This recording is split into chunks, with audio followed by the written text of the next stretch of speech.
Record. All right, there we go. So recording started. Man, what's up, guys? It's Max. David's here.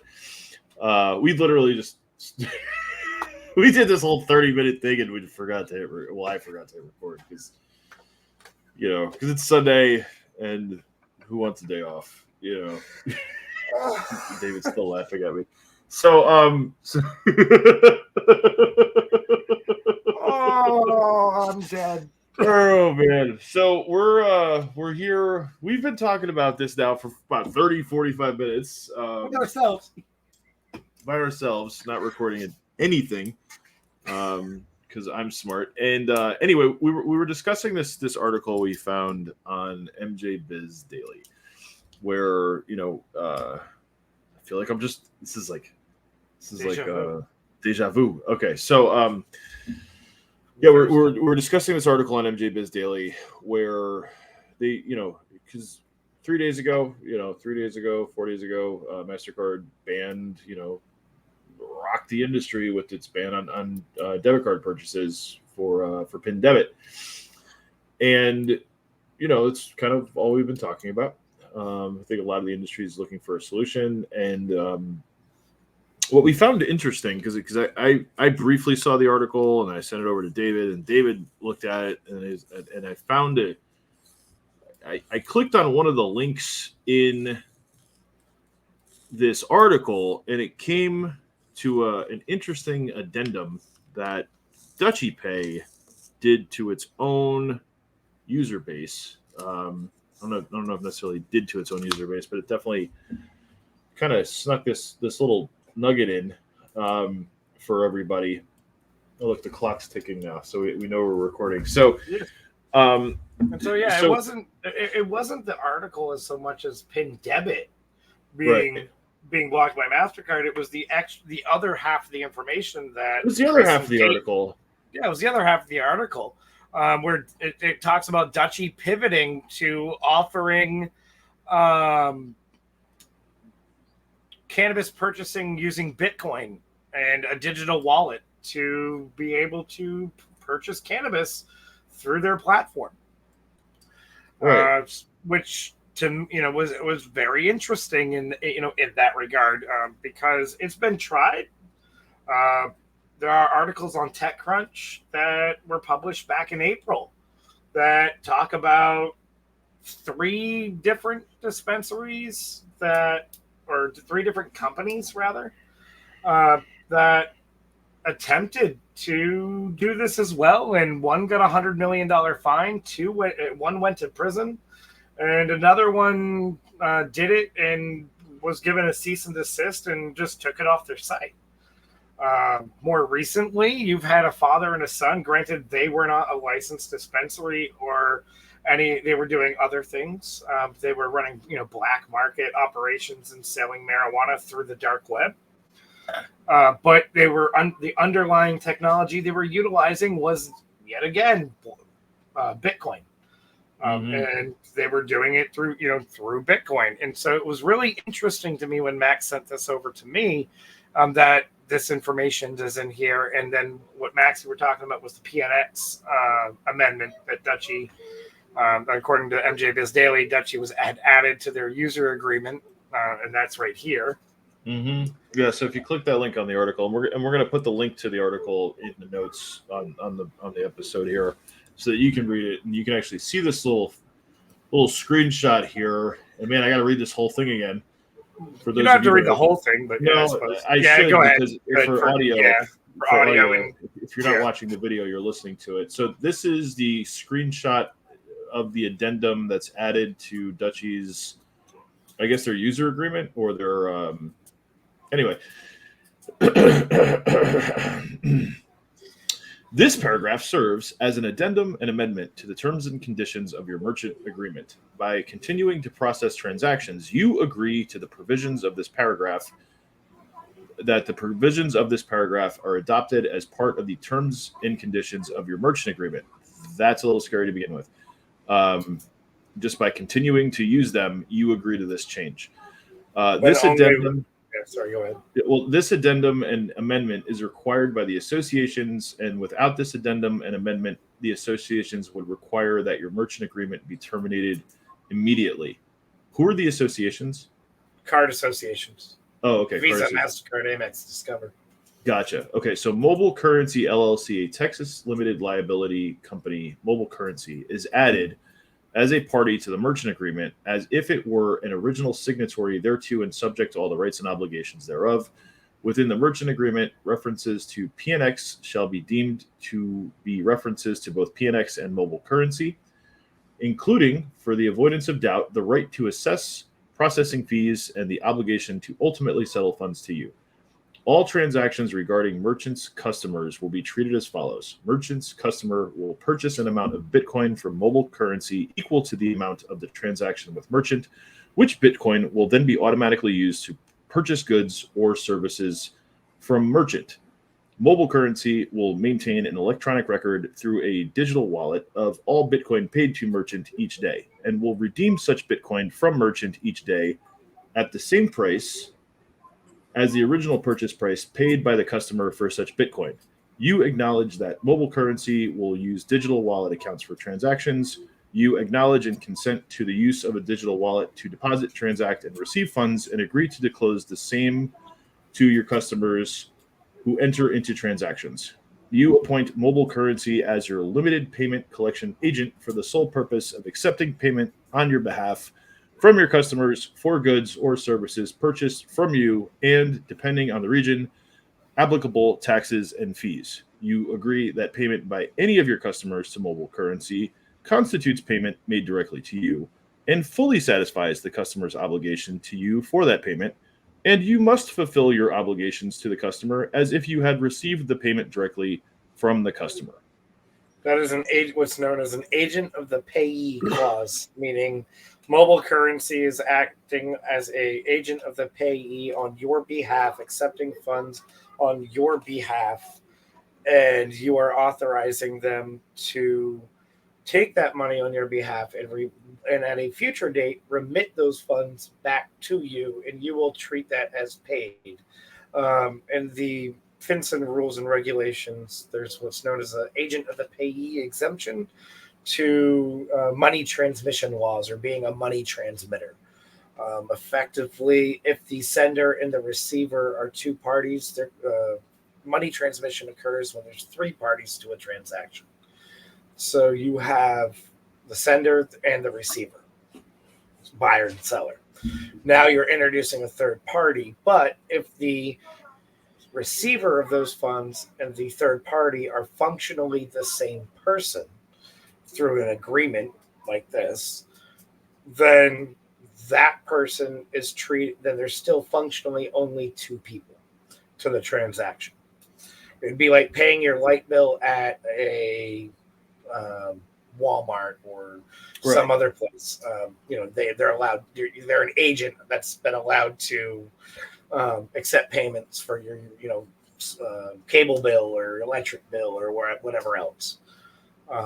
It's the same concept, and that no money transmission has occurred.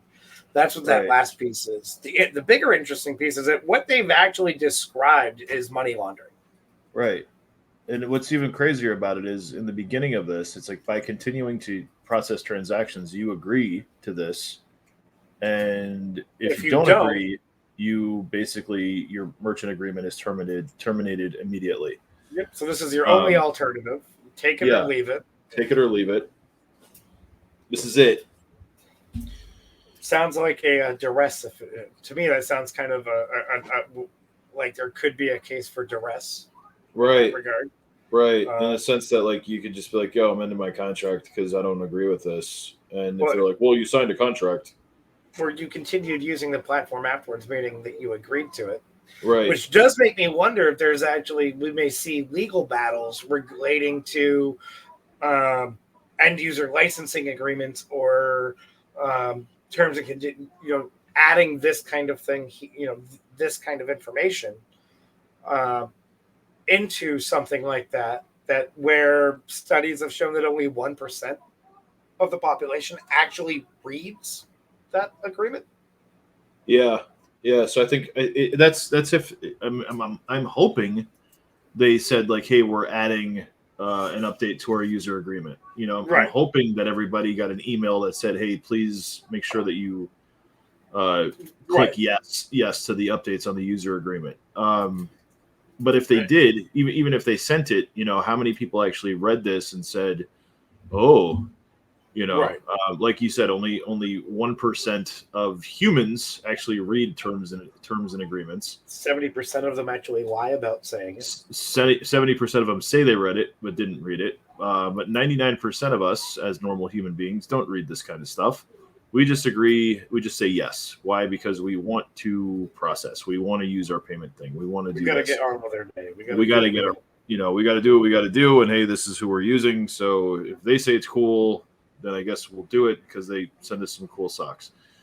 They give us some cool swag bags and stuff. So this is interesting. It's a little scary, because essentially it's there's so many things I want to talk about here. But essentially, if you research mobile pay as a company, I don't pull it. You still got it pulled up? Okay. So what's funny is if you've ever done web design, this is the most basic Divi template you're ever going to see. For a website, this is essentially your Divi template. Divi's a website builder, but there wasn't much customization put into this site. I would think personally, if you're a payment processing company hold on, there is a site disclaimer. What does their site disclaimer say? I'll pull it up here as well. Side note, only half their site's actually loading over SSL. Oh, really? Yeah, they got mixed content. Oh, that's cool. Makes you feel all warm and fuzzy when they're handling your money. Right. By accessing this site and any pages of the site, you'd be are we by reading this? Are we bound by their intellectual property? Right. The site may contain links to websites controlled or offered by third parties that are not affiliated. Why would you have what are you running ads? Why would the site contain links? I'm looking at the part that says links. It's affiliates and links to third parties. Yeah. Maybe they're partners. Yeah, but it says third parties that are not affiliated with Mobile Currency LLC. Right. So they're not affiliated with. Scroll down a little bit. Okay.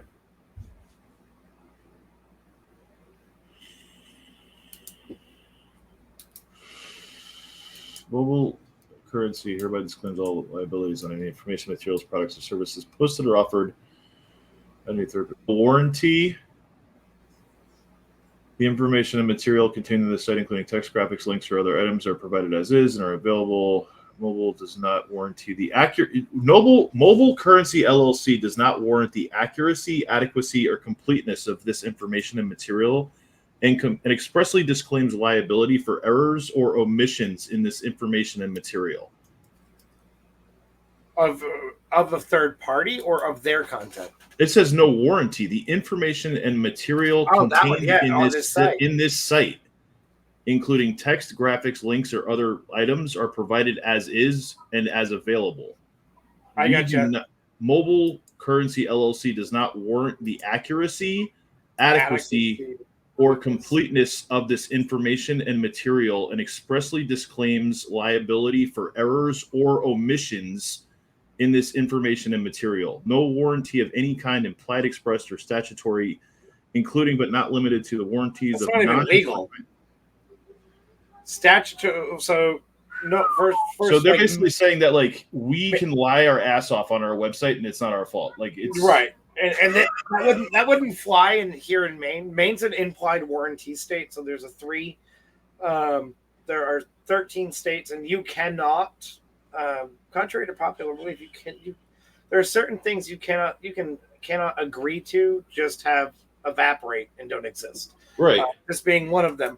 And a statutory warranty is a warranty by law. And they cannot just make you say that you agree to have no warranty by law, because the law didn't go anywhere because you signed a document, which means fundamentally this warranty wouldn't hold up. No, this is just for using. This is just for the information on this website. Right. Yeah. You must independently verify the accuracy of all information and material before acting and relying thereon or making investment decisions in connection. Buyer beware. That's what. Yeah. That's effectively what they're doing. You do your own research. You do your own research, and you buyer beware. This is essentially the company that's processing Bitcoin for Dutchie. I don't even. I mean, we can look at the rest of the stuff and their crypto stuff and everything else. In no event, it gets better. Oh my God! Limitation of liability. In no event will mobile currency be liable for any damages, including without limitation, direct or indirect, special, incidental, or consequential damages, losses, or expenses arising in connection with the site, or any linked site, or use thereof, or inability to use any party, or in connection with any failure or performance, error, omissions, interruption, defect, delay in operations or transmission, computer virus, or line or system failure, even if Mobile Currency LLC or representatives thereof are advised of the possibility of such damages, losses, or expenses. So we're not liable for anything that happens to you. If you're using our system. If you're using our system or a platform, or is this just for the website? But I think... No, they're not liable for any damages. It's not just for the site at that point. They just gave... Oh, for anything related to this site. Right.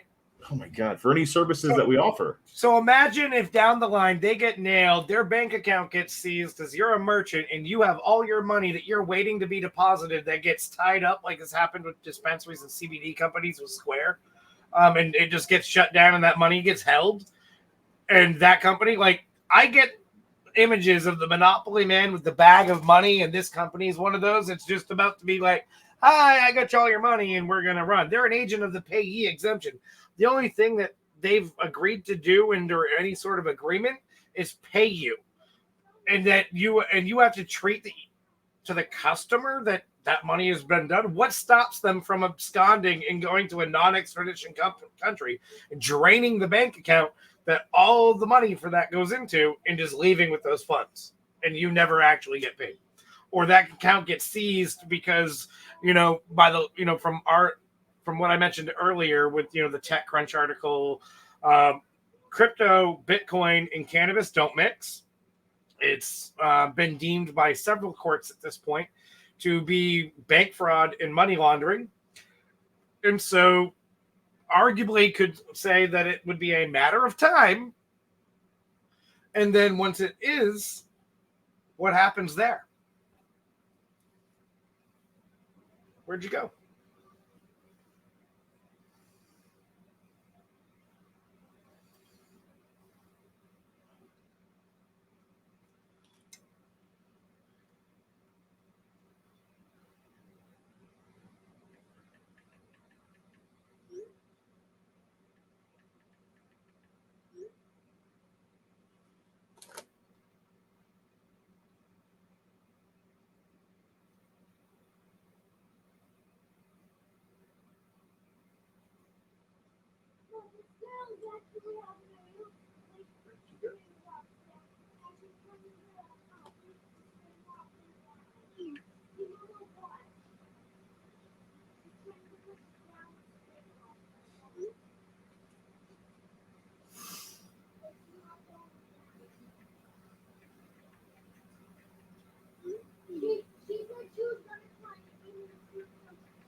One moment here. It looks like we're just having a little bit of technical difficulties.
All right, but yeah, it's just we're gonna keep going here for a moment. I do apologize.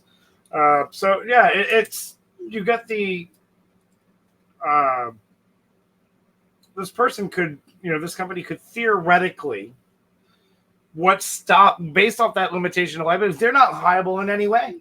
If their bank account gets locked, frozen, seized, shut down, all of that money, they're saying we're not liable for any of that, and you're left holding the empty bag.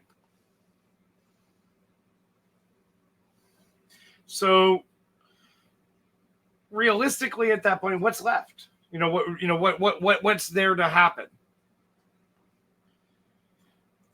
And looking through some of there are questions on regarding its viability, regarding the MasterCard ban, that's going on with PIN debit, but really and ultimately the Bitcoin. It's already been tried and true. We already talked about this the PNX amendment that we talked about earlier that Max read.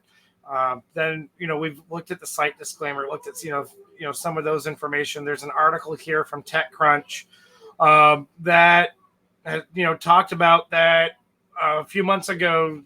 One of the writers, Haji Camps from TechCrunch, he wrote about how Smokeland was testing a loophole to sell cannabis through credit card. The test failed.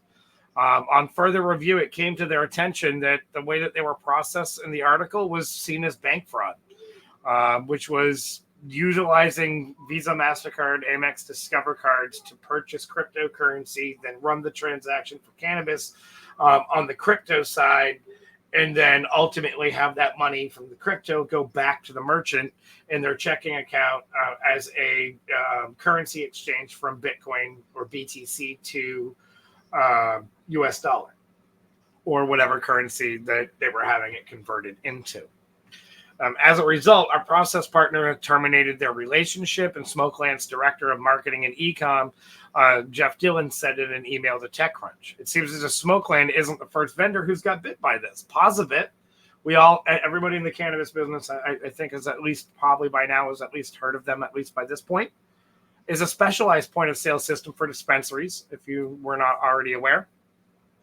And they did at one point offer the ability to buy crypto on credit card and use that crypto to buy weed. And that has since disappeared from its current offering. And it's not the first time that cannabis dispensaries or software providers have got into hot water over trying to figure out ways of receiving those payments. Ease, another one of Smokeland's competitors, tried to find a workaround to be able to charge credit cards by obfuscating what the charges were for, sending two constituents to jail, and had the CEO pleading guilty to conspiracy to commit bank fraud and paying $100 million fine. The District Court of New York, or the Southern District Court of New York, doesn't look kindly to the workarounds. They've stated in their own omnibus memorandum that the scheme involved a deception of virtually all the participants in the payment processing network, including the issuing banks and credit unions in the United States and Visa and MasterCard, through the use of fake merchant names, fake merchant locations, fake descriptions of the merchant's activities, and fake merchant descriptors. In other words, it seems that the government's continuing to take a dim view on circumventing the federal legislation around payment processing, and that's not slowing down the Smokeland team much.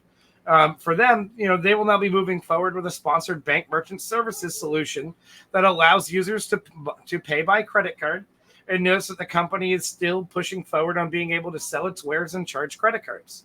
And look, the key piece on that is bank sponsored merchant services, sponsoring bank on that in that case, and we'll touch more on that here in a few. Just keep that in the back of your mind.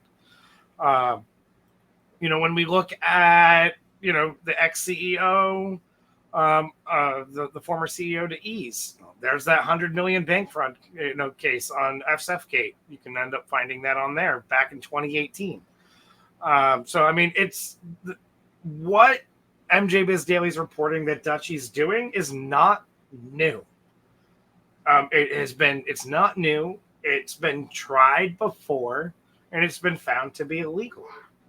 Mm-hmm. I'm back. Hey, Hey, welcome back. Yeah, I think it's too hot here in Texas for the internet, so it's what did I miss? We paused for a brief moment while I was quickly texting you to find out what actually happened. Yeah, I apologize for that. I think the internet gods got mad at me for getting really excited about reading. Is it the internet gods or is it the cannabis industry? And it's just like don't talk. You can't talk bad about these guys because they're they've got all the money and they've got all they've got everything. So we're gonna shut down your podcast while you're recording it. We're being suppressed. Run to the hills, freedom of speech. Yeah. Somebody actually did their research on this thing that we're offering, and I don't know. It's funny, man. It's funny. So I feel like I'm like jumping back in the conversation, but you were obviously pointing out a few things. I was mainly pointing out that this is not new. This has been tried before, as early back as I can ascertain of 2018. Right. Basically, since crypto came out, essentially. Right. Basically, at least when it took hold, because Bitcoin has been a thing for longer than that, but it hadn't really gotten the popularity. Crypto didn't get really, I don't think, got mainstream really till 2016, 2018. So I think that's fair. Right. But it's been tried. It's been found to be both money laundering and bank fraud. It's been upheld by courts in the Southern District of New York. There have been federal court cases regarding this where, as I mentioned earlier, that while it's not a licensed dispensary, the underlying payment methodologies that they were using that led to a money laundering charge was they were utilizing right there in the green highlighted, right here in the green highlighted portion for those that watch the video. For those of us that are listening along, it's an article relating to a father and son duo that ran a black market marijuana dealing organization through the dark web, utilizing Bitcoin to do it. I'm not, for brevity's sake, we're not going to read the whole thing. I'm just going to read the excerpt, on here. And so not only did the father and son produce and distribute marijuana products on the dark web in violation of the state regulatory scheme, they also illegally laundered immense amounts of Bitcoin that their enterprise earned from the proceeds of marijuana, said the U.S. Attorney Nick Brown. When law enforcement moved in, there were more than a dozen firearms, some loaded and ready to be used to protect their drug trade. Right. That's the way that they were viewing that. But the money laundering activity is because they were running an unlicensed Bitcoin exchange business, and they were laundering the funds through Bitcoin back to U.S. cash, where the original proceeds were of a criminal activity. At the federal level, whether your state's legalized cannabis or not, we all know that it is federally illegal. That's how, and money laundering is a federal charge, not a state charge, and therefore it would fall under being a money laundering scheme. In that regard, and I could, for brevity's sake, and for disclaimer, I'm not an attorney, neither is Max. We just happen to be nerds that like reading things, and we learn. But for what it's worth, we do have a fair understanding, or at least an educated sense of being able to understand a lot of, this kind of thing in that regard. You could kind of see where they came up with, how they came up with it. And so looking at this, it's, they. So here's what's funny. If you actually go to the second paragraph at the last question, rule ask the agent no questions as required under the know your customer rule. Yep. What's the know? That's what you call a KYC pack. KYC. Yep, that's the KYC. So know your customer. KYCC is what's actually the industry's kind of moving to, is know your customer's customer. Know your customer. Know your customer's customer. But this is essential for anybody doing banking or doing any sort of it pertains to Title III of the U.S. Patriot Act. There you go. Now, do you want to deep dive that a little bit? because I think this is. I don't want to put everybody to sleep. I know it's Okay. 12 a.m. my time, and I don't really want Oh, this yeah. turning into Okay. a late night C-SPAN All right. episode. So, but I'll say this: the know, from what I understand, the know your customer is that essentially you have to know everything about your customer, and if you're processing money, if you're selling to a customer, you should know your customer. Yeah, I mean, we can talk briefly about it. I thought you meant like me pulling up Title III. No, we don't need to go through the entire Patriot Act, but essentially, KYC. for anybody using our platform, you have to submit a KYC pack. I'm not sure, just based on what I read on the other site, if they're requiring a KYC pack from everybody, or if they're even getting everybody to fill out a KYC pack. How would you do that retroactively? Yeah, how do you get a KYC pack retroactively if you've already agreed to use this payment processor just by clicking yes on the addendum on the thing? So potentially, I hate to say it, but there's a part of me that's really worried about everybody that's using Dutchie right now, because you may be really fucked. And right. I don't know that's the same way I feel about it. It's like in that, and I'll go back to that original article, because they can't have it both ways. Right. And if I was an investigative journalist, or I was a journalist, I would have really pushed back on this quote, just because of the way that they said it. So Brian Barash, Dutchie's VP of External Affairs, he said the company's helping to address an unfair playing field when it comes to financial services. They continue to strongly advocate for change on outdated and unfair federal cannabis policies, while monitoring and reacting to the latest updates that impact day-to-day operations. Under that new service, Dutchie's retail customers will purchase Bitcoins from Dutchie's partner Mobile Currency LLC equal to the amount of the corresponding dispensary transaction. Those Bitcoins, according to the user agreement, will then be used to purchase the cannabis, in essence replacing debit card transactions. The following two paragraphs after that quote blatantly just admits that, hey, we're going to be doing money laundering. And then talking about the Bitcoin's vitality and virtual currency status could spook some retailers and affect sales volume, according to a cannabis banking expert, Tyler Berlin. It's certainly not ideal, Chief Strategic Business Development Officer for Safe Harbor Financial, which provides banking and lending services for cannabis companies and ancillary businesses. We've got a multi-billion-dollar industry that's still struggling for its payment identity. But looking at those, and on one hand, they're admitting that it's not an ideal solution, but on the other hand, they're trying to, they claim they have your best interests in mind. Right. And then in between that, they're going, hey, telling you this is money laundering. I used to have, after my mom died, my dad got remarried. I had a dope fiend uncle for a couple of years when my dad was remarried. I feel like this might be the dope fiend uncle that's living on your couch. That you didn't really ask for when you signed up for the initial family. Right. It's like, oh, hey, Uncle Tony just got out of rehab and he's going to sit on the couch and sleep here for a while he's out of rehab. So, this. I mean, let me. You can keep going down that thread for a minute. And actually, before I speak on something, I want to double check. I want to double check something before I speak, because I don't want to misquote.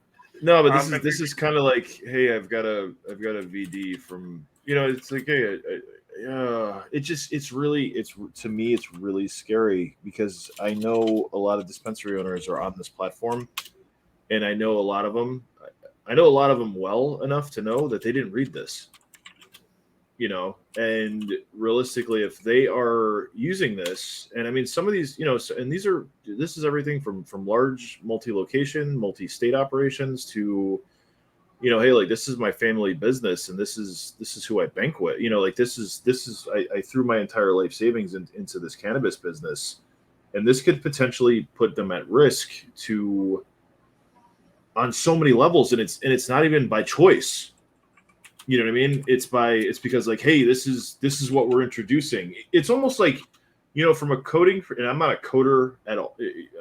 David's a coder, but it's almost like injecting malicious code into your website. Right. To where it's like, hey, everything was working, and then we got this weird virus. This could potentially be the virus now in your payment processing that could really disrupt how your business operates, and God, on so many levels, because now it's like, oh yeah, Bitcoin, that's great. We'll do Bitcoin. But the other thing is this is did we, because I know we did it in the first take. Did you show the whole digital wallet video thing that those guys were doing on their website, or no? No, I hadn't.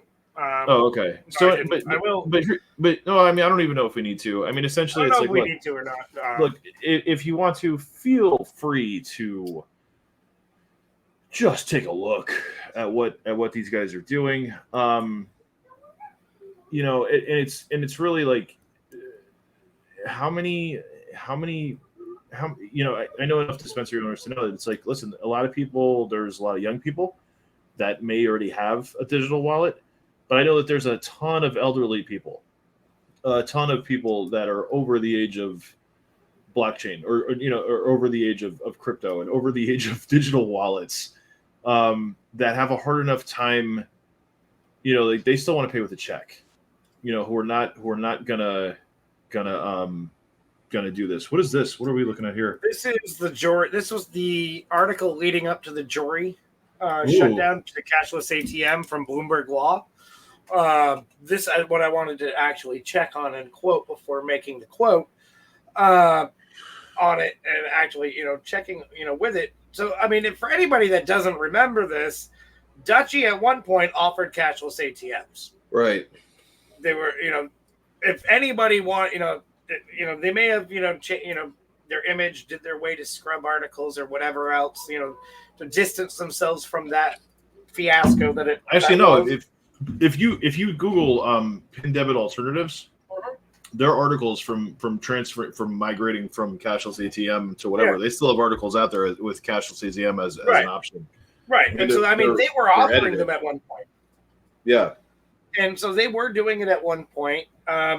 The other state in our earlier podcast that we were talking about the states that were affected by the jury shutdown, Massachusetts, Arizona, Florida, and it mentioned it in here. I skimmed through it. Oregon was another one. There were 7 states total that were affected and went completely dark. There were Curaleaf actually just closed.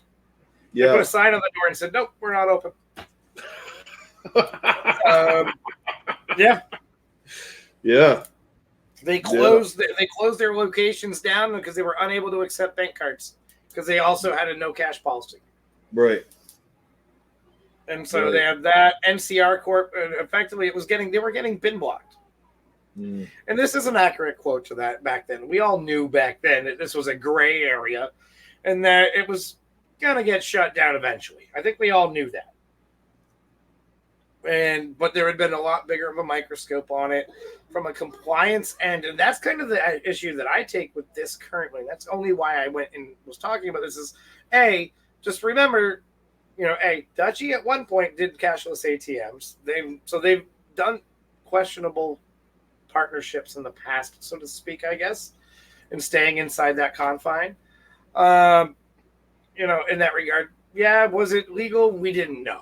But was it a gray area kind of thing that was really leaning more so that that this was not? Yes. I think we all knew that to begin with. Moving forward to something like this is blatantly money laundering.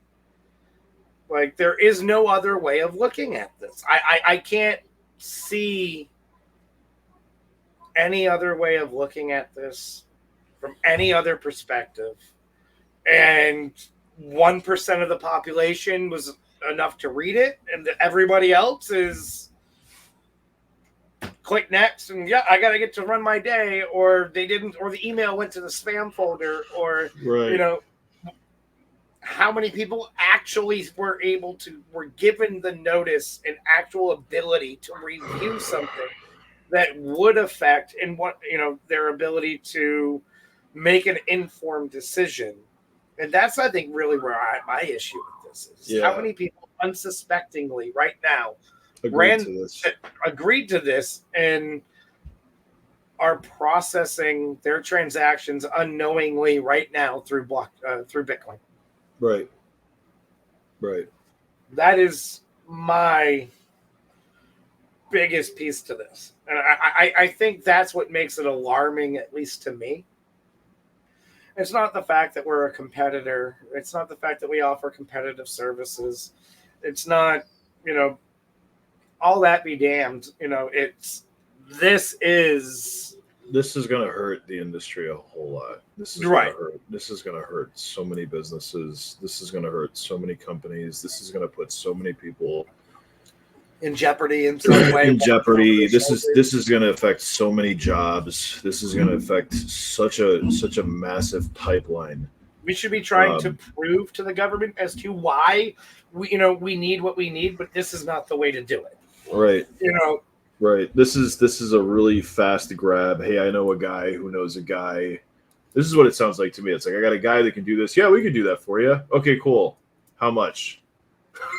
You know what I mean? It actually does. This screams in my head of, oh crap, we just lost cashless ATM. We're losing debit. Only 8% of people use ACH. What are we going to do? We need a payment solution. Yeah. Everybody's going to leave and jump ship. We need something. And then somebody goes, hey, have you guys thought of crypto wallets? That's a great idea in the boardroom. You're in charge. You need to find somebody. And this is what they came up with. Yeah, because I wish we could talk about some of this stuff. I would love to be a fly on the wall in that boardroom when this was decided. I would have loved to have been a fly on that wall. Right. Because whoever the people of this mobile payments LLC company is, I can guarantee a part of me is thinking that they're laughing all the way to the bank. Absolutely. Especially just with the verbiage on their website. Between the verbiage on their website, the feeling that I get with the way their website is built, the lack thereof of content, the fact that I've never heard of them prior. Right. Well, I mean, I'm pretty sure there's a reason that they well, I mean, in full transparency, I deep dived this industry hard for like 18 months and talked with. I talked with enough payment processors that operate in the cannabis space that I would be, they completely missed my short list. I still think I got notes actually on like an entire list of people, contact numbers, phone numbers, right, of various different payment processing companies that I spoke with like 18 months ago. By now it's closer to 2 years, but it's, that was a long journey, at least for me at the time. And it was, they never came up. And so I don't know this company from Adam, at that time, but just from an outside. But it's also based on what I've seen of them. It's like they do crypto processing for like Papa John's, right? Like they're not they never said they did the crypto processing for Papa John's. They just quoted that the first Bitcoin transaction ever was for Papa John's pizza. Right. But nowhere in that do they talk about cannabis. Nowhere in that do they mention they have a BSA or an AML program. Nowhere in that they have a standardized, like my a high school student that is moderately proficient in web development, or not even web development, just using a computer that could navigate WordPress, could throw together this website. Right. And I'm not saying that to be crude or anything and to really knock their design or anything like that. It just got nothing to do with design. It's got everything to do with like this is the company that's going to be processing your payments. Like right. My expectation in terms of credibility is kind of, when I look at the site, it doesn't scream and listen, give me your money and it's safe.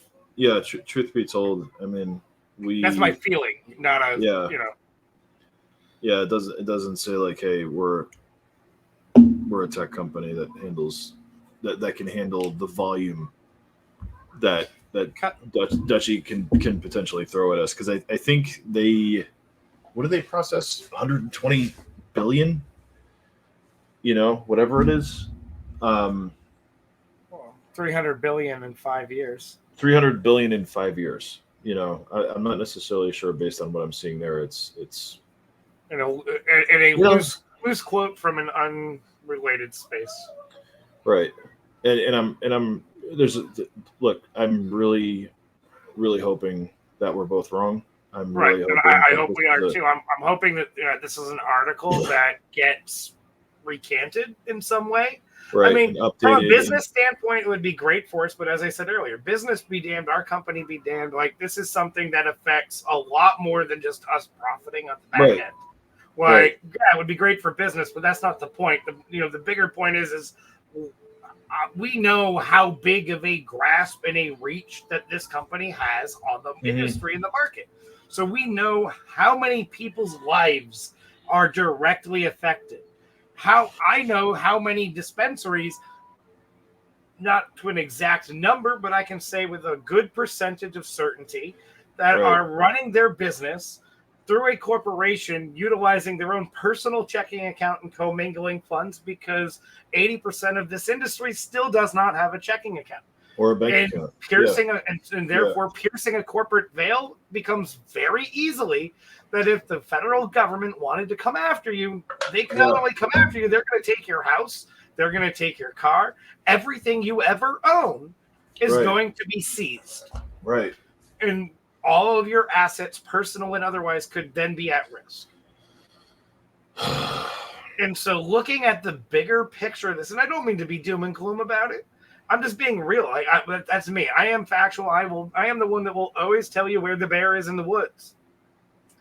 And I will not sugarcoat things. And that is exactly where it is. And, and as Max said, I hope we're wrong. I hope we're wrong.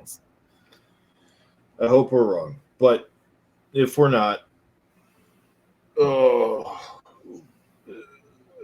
at the first warning sign, Yeah.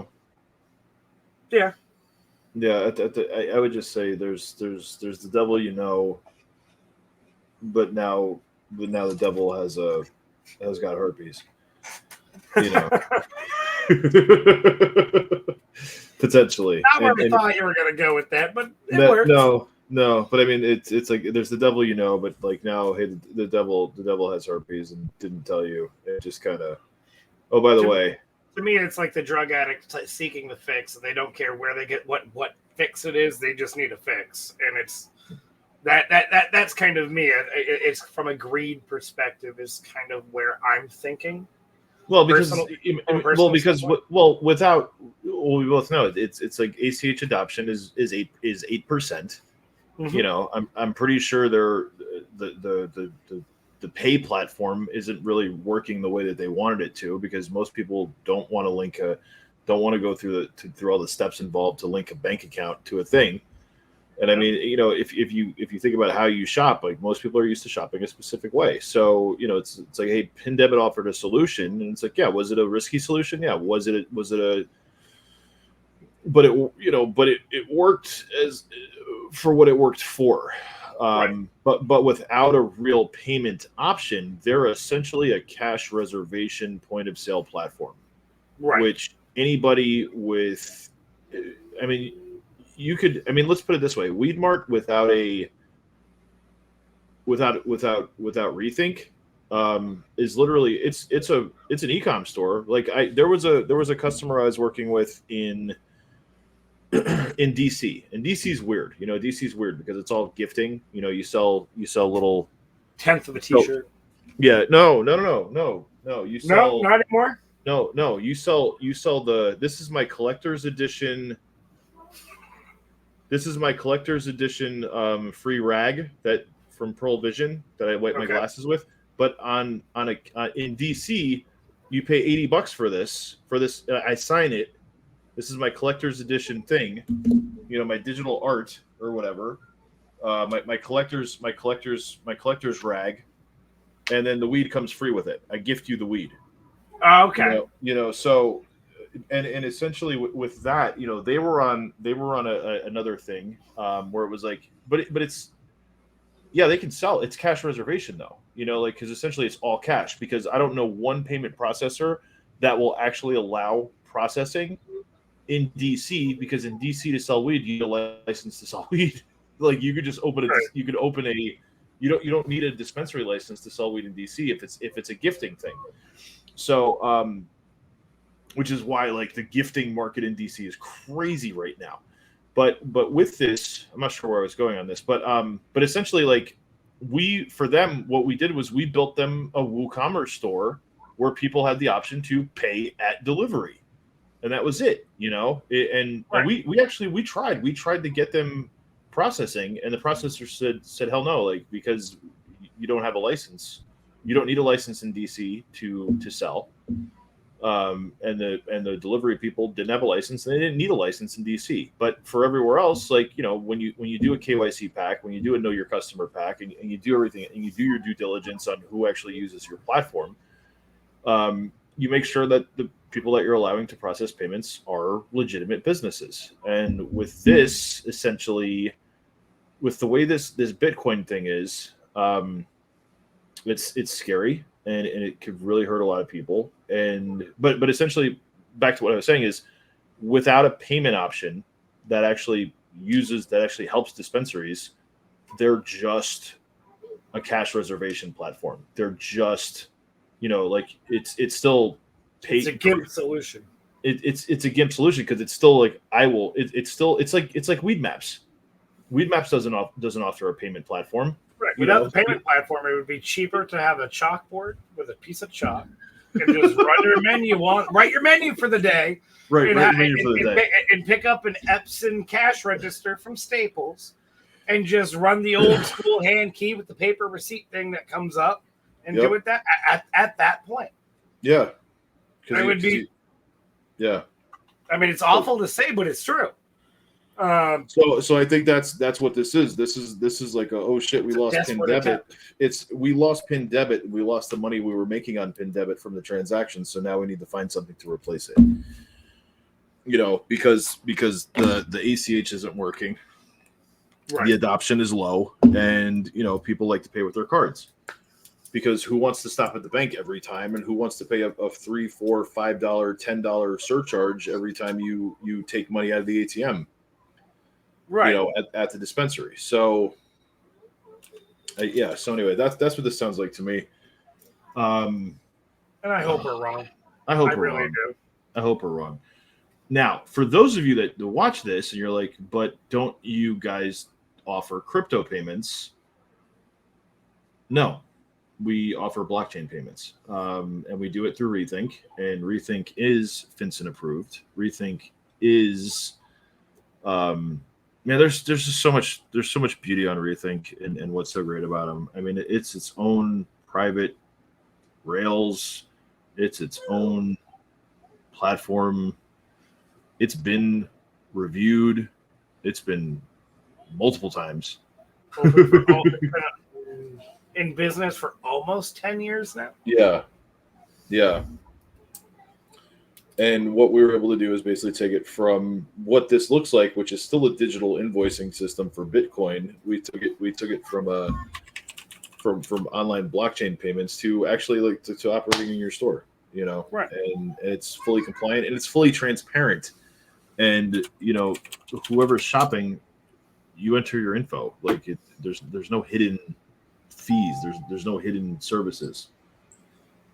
But I can only, here's what's funny. I don't know how much Bitcoin buying you ever have done, but I can only imagine what the gas is on paying for Bitcoin on a daily basis through this thing, whatever they're charging.